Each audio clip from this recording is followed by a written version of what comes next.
সবচেয়ে দুর্ভাগ্য যে ভিসির বাড়িতে আগুন দেওয়া। গত কয়েক মাসের রাজনৈতিক অস্থিরতায় ক্ষমতাচ্যুত আওয়ামী লীগ এখনও তাদের কৃতকর্মের জন্য কোনো অনুশোচনা প্রকাশ করেনি।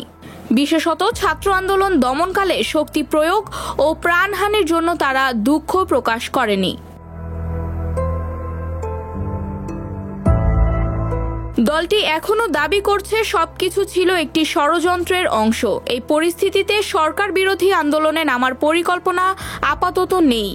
তবে দলের নেতারা আশা করছেন যে জনগণের হতাশা বৃদ্ধি পেলে অন্তর্বর্তীকালীন সরকারের সমর্থন কমে যাবে।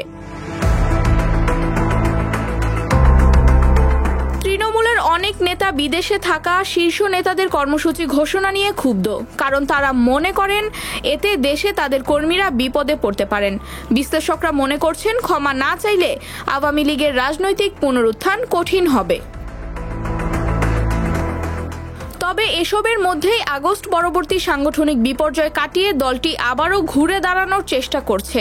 দেশে বিদেশে আত্মগোপনে থাকা নেতাকর্মীদের মধ্যে ইতিমধ্যেই যোগাযোগের একটি নেটওয়ার্ক তৈরি হয়েছে বলেও জানিয়েছেন নেতারা।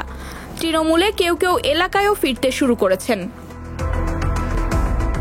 কর্মী সমর্থকদের মনোবল চাঙ্গা করতে গণ অভ্যুত্থানের 3 মাস পর সম্প্রতি আনুষ্ঠানিকভাবে প্রথম কর্মসূচি দিতে দেখা গেছে আওয়ামী লীগকে।